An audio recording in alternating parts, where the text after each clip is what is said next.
There is a monument in Alaska, a stone marker erected by the Russian Orthodox Church in 1867. It commemorates something most history books mention in a single sentence, if at all. The inscription reads, "Here time changed. October 6th became October 18th. 12 days vanished by decree, not in 1867, in 1582. The monument marks the day Alaska switched calendars when it transferred from Russian to American control. But the calendars themselves, the Gregorian calendar that most of the world uses today, erased 13 days from human experience 285 years earlier. On October 4th, 1582, people went to sleep in the Julian calendar. They woke up on October 15th. 11 days gone. Not lost to war, not lost to plague, deleted by papal decree. The official explanation is simple. The old calendar had drifted out of sync with the solar year. Pope Gregory VI corrected the error. The Catholic world complied. Eventually, everyone else followed. A bureaucratic adjustment, a mathematical fix. Except when you trace what happened in the decades that followed, something else emerges. A pattern of resistance, violence, and coordinated suppression that killed thousands and erased entire systems of timekeeping that had existed for millennia. And in the centre of it all, one question nobody in power wanted answered. What were those days measuring that was important enough to kill for? The calendar change wasn't gradual. It was enforced with stunning speed in Catholic territories and met with riots in Protestant and Orthodox regions. In Frankfurt in 1583, mobs burned effigies of the Pope, chanting that he had stolen their time. In Riga, the city council rejected the new calendar, and armed guards prevented Jesuit missionaries from entering the city limits for 11 years. The official records describe these as religious disputes. But read the actual protests. Read what the rioters wrote on the banners they carried through the streets. They weren't angry about theology. They were angry because the harvest festivals no longer aligned with the harvest. Because the feast days their grandparents had celebrated on specific solar positions now occurred in the wrong season. Because saints' days that had marked the opening of mountain passes or the freezing of rivers no longer corresponded to the events themselves. In England, the calendar change didn't happen until 1752, 170 years after the papal decree. When Parliament finally implemented it, they had to skip 11 days. September 2nd became September 14th overnight. The protests were immediate and sustained. In Bristol, rioters surrounded the City Council building with a single demand written in chalk on the walls, "Give us back our 11 days." The slogan appeared in London, in Norwich, in Edinburgh. Always the same phrase. Always the same number. Not reject the Pope's calendar, not restore the old system. Give us back our 11 days. What did they think those days contained? The historical consensus is that the protesters were ignorant, that they believed their lives had been literally shortened, that they didn't understand the difference between civil time and solar time. But the protesters were farmers, sailors, shepherds. People whose survival depended on reading seasonal signs with precision. They knew the sun hadn't moved. They knew their lives weren't shorter. They knew something had been taken that wasn't just time on a page. Parish records from 1752 show an unusual spike in a specific kind of request. Dozens of families across England petitioned the church to redate the birth and death records of their ancestors. Not to add 11 days to make the dates align with the new calendar. To subtract them, to place their grandparents' deaths on dates that, under the new system, hadn't existed yet. The priests refused. The records show the same phrase appearing in the margins of rejected petitions: "The days are gone. The dates do not exist." By 1760, the petitions stopped. The people who remembered what the old calendar measured were dying. And their children were being taught that the new calendar had always been the only calendar, that the 11 days, 13 if you count the original 1582 shift, had never contained anything worth remembering. To understand what was lost, you have to understand what the Julian calendar actually was. It wasn't just a system for numbering days. It was a framework that connected celestial events, agricultural cycles, and sacred chronology into a single synchronized pattern. The Roman Empire built it in 45 B, but the Romans didn't invent the underlying structure. They inherited it. The Egyptian calendar measured the Nile's flood cycle. The Babylonian calendar tracked lunar phases for temple rituals. The Celtic calendar divided the year into 8 festivals aligned with solar maximums and agricultural transitions. Every pre-Christian culture had a system that linked the movement of the sky to events on Earth. When Rome consolidated these systems into the Julian calendar, they preserved that linkage. The calendar didn't just tell you the date, it told you when to plant, when to harvest, when the herds would give birth, when the rivers would freeze. For 1500 years, that's how Europe measured time. Then in the 1570s, a Jesuit astronomer named Christopher Clavius ran the numbers and discovered the Julian calendar was drifting. The math was elegant and the error was real. The calendar year was 11 minutes and 14 seconds longer than the solar year. Over centuries, that gap had widened. By 1582, the spring equinox, which the calendar said should fall on March 21st, was occurring on March 11th. 10 days off. Pope Gregory commissioned Clavius to fix it. The solution was surgical. Skip 10 days in 1582 to realign the equinox. Adjust the leap year rules to prevent future drift. Issue the papal bull Inter Gravissimus in February 1582, implementing the change in October. Spain complied immediately. Portugal, Poland, and the Italian states followed within weeks. France adopted it in December. The entire Catholic world shifted calendars within a year, and then the violence started. The Protestant territories rejected the change as papal overreach. Fair enough, the Reformation was in full swing, and anything issued by Rome was suspect. But the reaction wasn't theological. It was visceral. In the Netherlands, Calvinist preachers warned their congregations that the new calendar would sever the link between heaven and earth. In Sweden, astronomers advised the king to reject the change because it would orphan the festivals from their stars. Orthodox Russia didn't adopt the Gregorian calendar until 1918, 336 years later, and only after the Bolsheviks overthrew the church. The official Soviet decree referred to the old calendar as medieval superstition. But the resistance wasn't coming from superstition.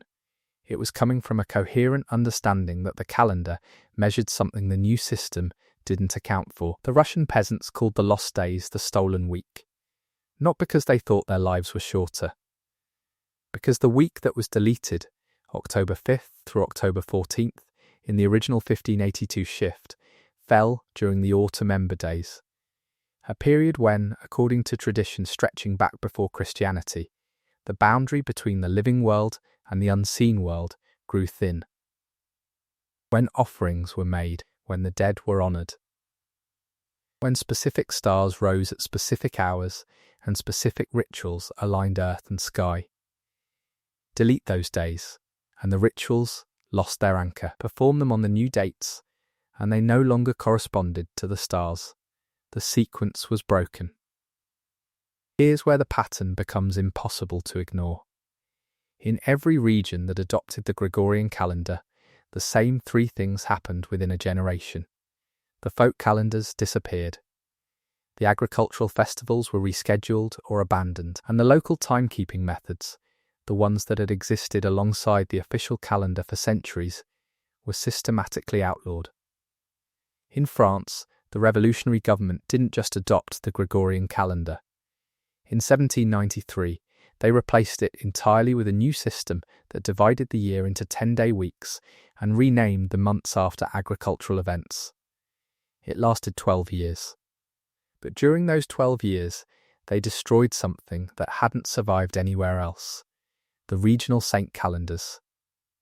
Every province in France had maintained a parallel calendar, not heretical, not secret, just local. These calendars marked the feast days of regional saints, many of whom had never been officially canonized by Rome, and aligned them with hyper-local events. The day the lavender bloomed in Provence, the day the chestnuts fell in the Dordogne, the day the first frost touched the vineyards in Burgundy. These calendars weren't written down in books. They were maintained by groups called confraternities, local organisations of laypeople who kept the traditions alive. The revolutionary government declared the confraternities illegal in 1792. Their records were burned, their leaders were arrested. And when Napoleon reinstated the Gregorian calendar in 1805, the regional saint calendars were gone. Why? What threat did a local calendar pose to a national government? The official reason was standardization.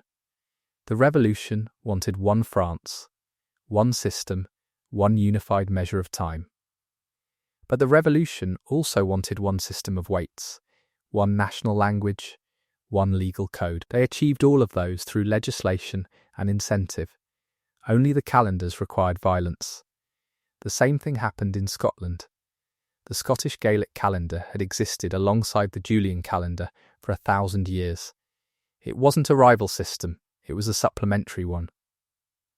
The Gaelic calendar marked the pastoral cycle, when to move the herds to high pasture, when to bring them down, when to shear, when to slaughter. It divided the year into quarters based on solar events: Samhain, Imbolc, Beltane, Lughnasadh. When England imposed the Gregorian calendar on Scotland in 1752, the government didn't just change the dates, they outlawed the Gaelic terms. You could be fined for using the word Samhain in a legal document. The quarter days, the traditional dates when rents were due, contracts began, and servants changed employment, were shifted to align with the new calendar.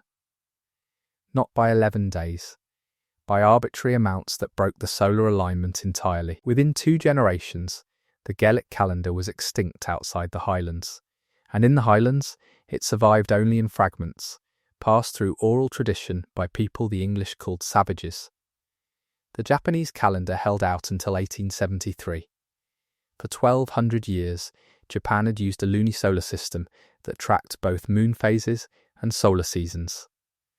The calendar wasn't just practical, it was sacred. The imperial house dated its legitimacy from the mythical founding date in the old calendar. Shinto rituals required specific moon phases on specific seasonal days. When the Meiji government adopted the Gregorian calendar, they didn't frame it as religious reform. They framed it as industrial necessity. Japan needed to synchronize with Western trade schedules. They needed standardized banking years and fiscal quarters. They needed to be legible to European powers. But here's the detail that doesn't fit the efficiency narrative. The Meiji government banned the old calendar entirely, not just for official use, for private use, for temple use. Printing a lunisolar calendar became illegal. Possessing one could be prosecuted as sedition. If the goal was modernization, why not allow both systems? Why not let the temples keep their ritual calendar while the banks used the Gregorian one? Every other modernizing reform in Meiji Japan was hybrid. They adopted Western military structures but kept the samurai code. They built railroads but preserved the shrine networks. Only the calendar required total replacement.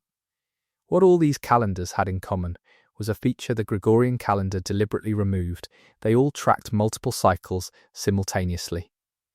The moon, the sun, the stars, the seasons, the tides, human fertility, animal fertility, plant growth, not as separate systems, but as overlapping rhythms that informed each other. The Julian calendar, despite its flaws, preserved some of that multiplicity. It was a solar calendar, but the liturgical calendar layered on top of it incorporated lunar calculations for Easter. The saints' days scattered throughout the year weren't arbitrary, they marked agricultural transitions.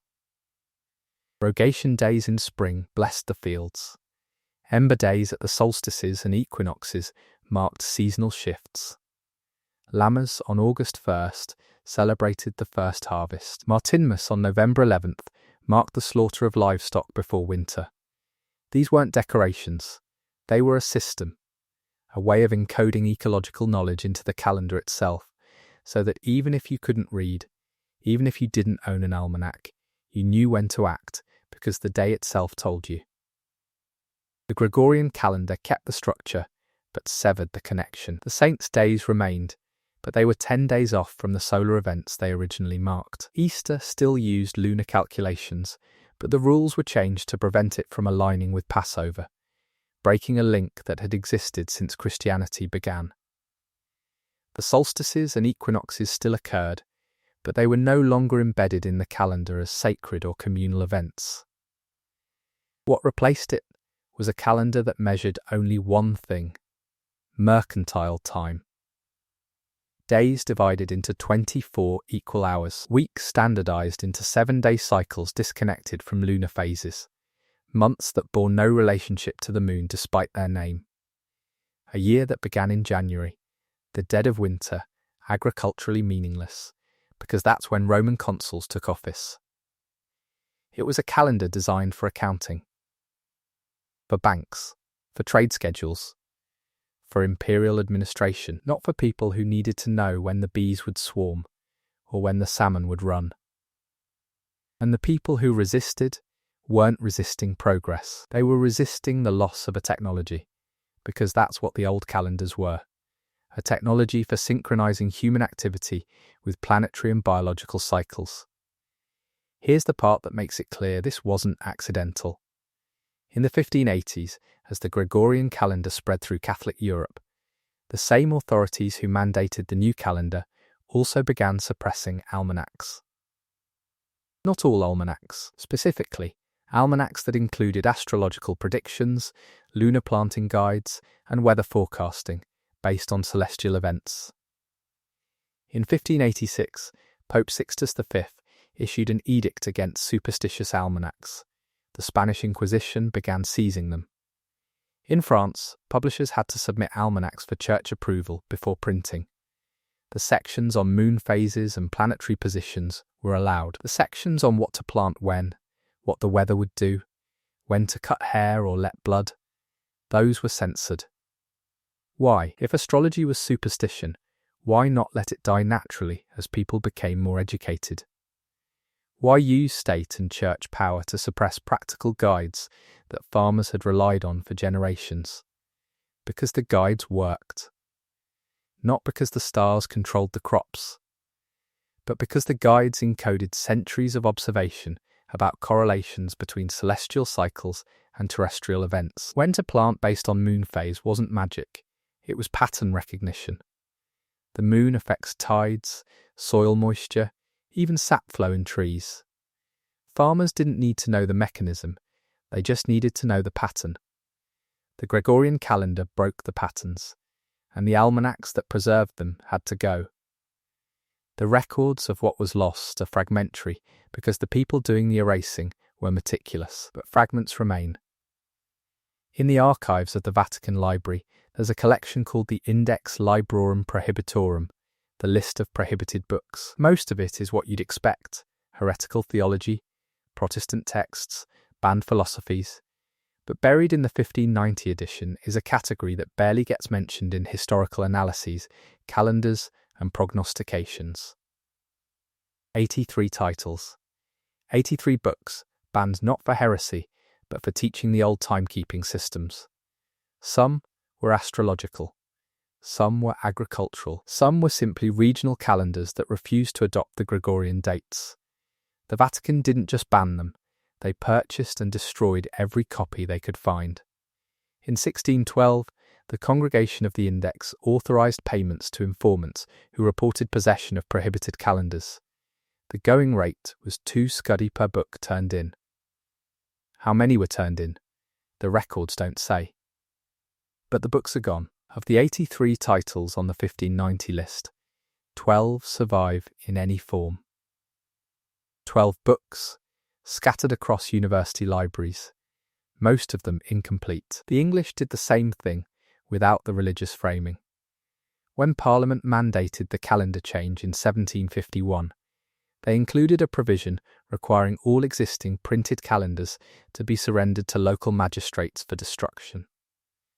The stated reason was to prevent confusion. Can't have people using two different calendars. But the law didn't just require destruction of Julian calendars. It required destruction of all almanacs and prognostications not conforming to the new style.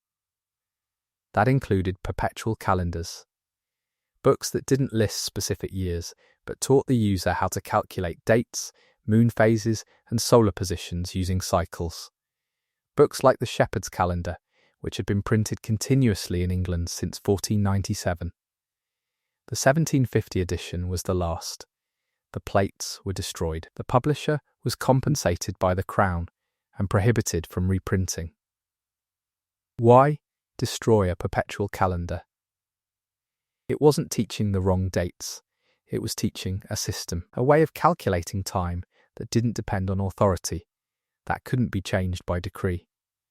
In Russia, the suppression was blunter. When the Bolsheviks imposed the Gregorian calendar in 1918, they also imposed the Soviet calendar for 12 years, a system that eliminated the 7-day week entirely, replacing it with 5-day cycles to disrupt religious observance and optimize factory shifts. It failed, but during those 12 years, the government systematically destroyed church records that used the old Julian calendar. The stated goal was secularization. But they didn't just remove the records from churches. They burned them. Baptism records, marriage records, death records, millions of documents spanning 3 centuries. The justification was that the old dates were scientifically false and the records were tools of oppression. What survived were fragments preserved by families who hid them.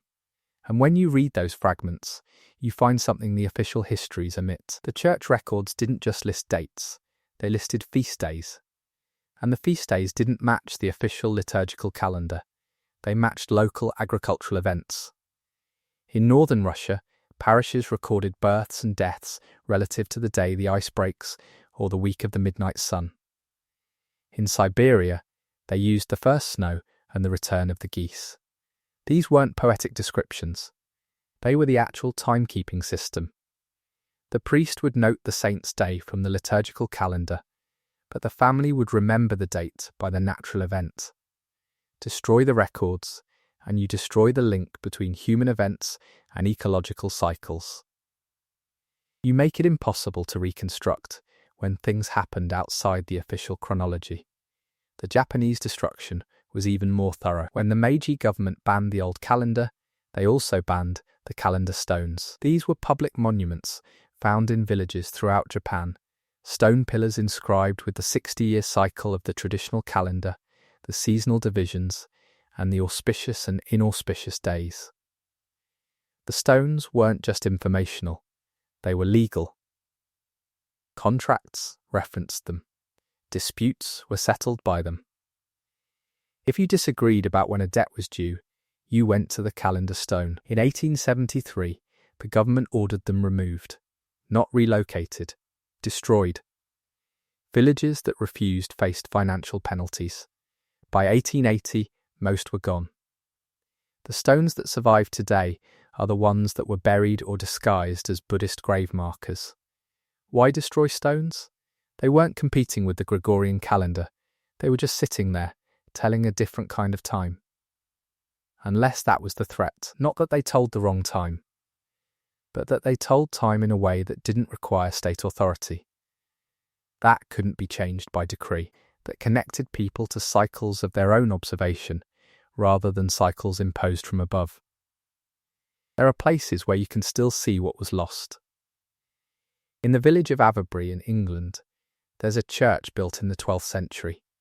On the southern wall, carved into the stone, is a calendar, not a list of dates. A wheel, divided into 8 sections marking the solar year, the solstices, the equinoxes, and the cross-quarter days between them. Each section has symbols: a sheaf of wheat for Lammas, a bare tree for winter, a lamb for spring. The wheel is called a zodiac man in some records, but it's not astrological. It's agricultural. It tells you what to do when. And it doesn't align with the Gregorian calendar, it aligns with the sun. The church is still there. The wheel is still there. You can visit it. You can stand in front of it and see a technology that worked for 1,000 years, carved in stone, rendered obsolete, not because it stopped working, but because it measured time in a way that couldn't be centralized. In the library at Trinity College Dublin, there's a manuscript called the Calendario Romano. It's one of the 12 surviving copies of the banned calendars from the Vatican's Index. This one is from 1489, almost 100 years before the Gregorian reform.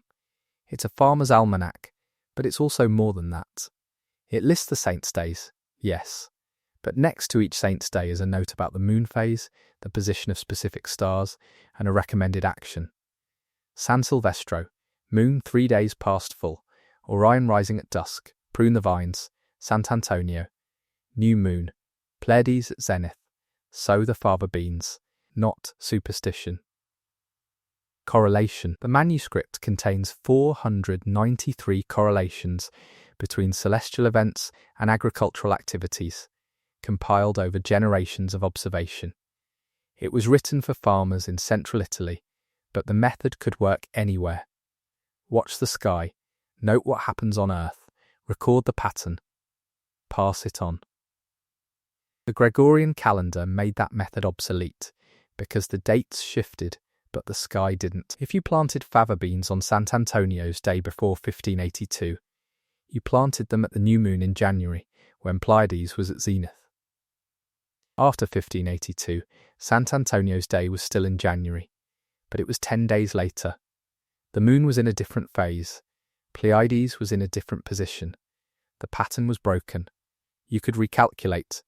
You could figure out the new correlations, but that would require access to astronomical tables and mathematical training most farmers didn't have. Easier to just follow the new calendar and hope. Easier to stop watching the sky. In northern Scotland, there's a stone circle called the Ring of Brodgar.